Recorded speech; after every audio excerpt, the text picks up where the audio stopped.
What if someone was inside your house right now and you didn't know it? Most people believe their home is the safest place in the world. Doors locked, windows closed, lights off, safe. But in the summer of 1985, that belief was shattered because somewhere in the dark, a man was watching. He didn't knock, he didn't warn, he just waited until you fell asleep. Then he came inside. They called him the Night Stalker, and for months, no one knew who he was or where he would strike next. It started quietly, a single house, a normal night, a woman sleeping alone. Neighbors said they heard nothing, no screams, no struggle, just silence, until morning. When police arrived, something felt wrong. There was no forced entry, no broken window, no kicked-in door, just an open path, as if the killer had been invited in. But he wasn't invited. He had been watching, learning routines, studying habits, waiting for the perfect moment.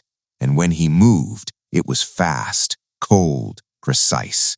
At first, police thought it was random, one case, one victim. But then it happened again. Another house, another night, another victim. Same pattern. No forced entry, no witnesses, no clues, just fear spreading through the city like a disease. People started checking their locks twice, then 3 times. Then they stopped sleeping. Because the scariest part wasn't how he attacked, it was how he chose. There was no pattern, no specific type, no warning. Anyone could be next, and that made him unstoppable. Weeks turned into months. The Night Stalker kept coming. Each crime more brutal than the last, each scene more disturbing. Police were chasing a ghost. No fingerprints, no clear evidence, just shadows and silence. Then something changed. A survivor. For the first time, someone lived, shaken, terrified, barely able to speak, but alive. And what they said chilled everyone. He was already inside, not breaking in, not sneaking in, inside, waiting, watching, breathing in the same air. That's when the fear became real.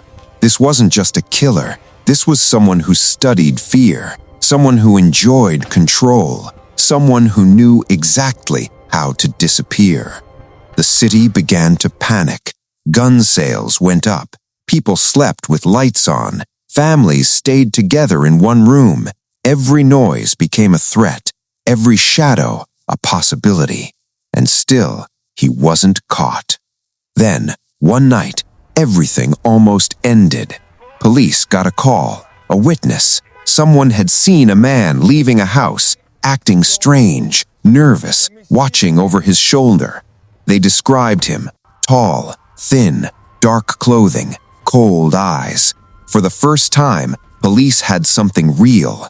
They flooded the area, set up checkpoints, stopped cars, and then they saw him, walking, calm, like nothing had happened. Officers approached, asked questions, checked his ID, and then they let him go. At the time, he was just another man, another face in the dark. But hours later, everything changed. Another attack, same pattern, same fear. And suddenly, they realized the truth. They had just spoken to the Night Stalker, and they let him walk away. That mistake haunted them, because now he knew.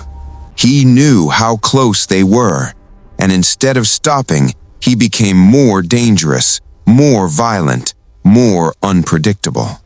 It felt like he was playing a game, and the police were always one step behind. But every game has a breaking point, and his came sooner than expected. A small detail, something almost invisible, left behind at a crime scene. A footprint, simple, but different, unique. It didn't match anything in their system, but it gave them direction, a starting point. And slowly, Slowly, the picture began to form. The Night Stalker wasn't invisible. He was just careful, but not perfect.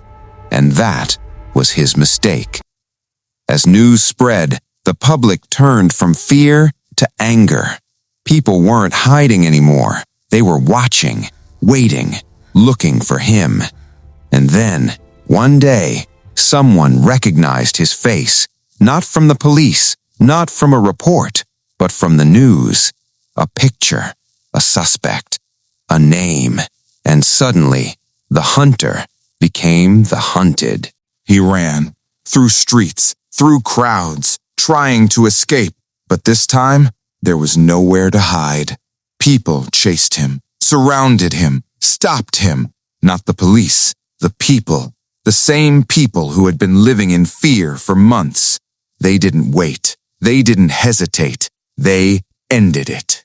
When police finally arrived, it was over. The Night Stalker was caught, but the fear he created didn't disappear. Because even after his arrest, one question remained. How long had he been watching? How many times had he stood in the dark, inside someone's home, without them knowing? That's what made him different. Not just a killer, but a shadow, a presence, a nightmare that didn't knock and didn't leave. So tonight, before you go to sleep, check your doors, check your windows, look behind you, because the Night Stalker taught us something. The real danger isn't outside your house, it's already inside. And sometimes you don't even hear it breathing.